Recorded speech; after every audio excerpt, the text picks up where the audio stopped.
quickly show you how to turn off any notifications you feel like you don't need.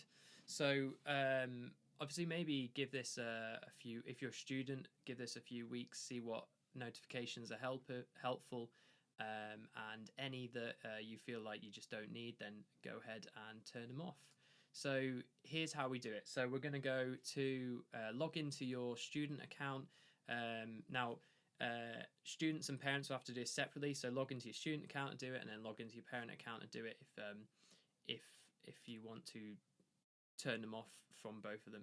So all we're going to do is go ahead and click our profile photo. If you haven't done that yet, please upload a profile photo. Then go down to the left where we can see notification settings. Click there, and then you come up with the emails, SMSs, and reminders. So SMS is text, email is email, and reminders are just a few practice reminders. So if we go to the emails, as you can see, here's all the automated email reminders. So just any ones that you don't want or you don't think will be helpful,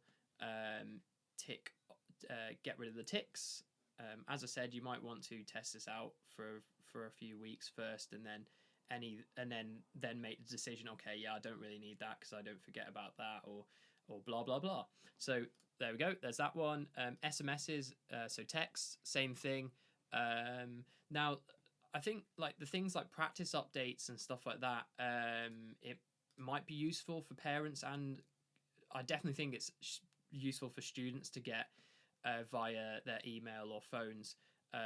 Obviously, if the number on the student account and email on the student account is the same as the parents, that means parents will get it double. So I understand that might be a bit tiresome getting all those messages. So yeah, just go ahead and untick the boxes and then press save.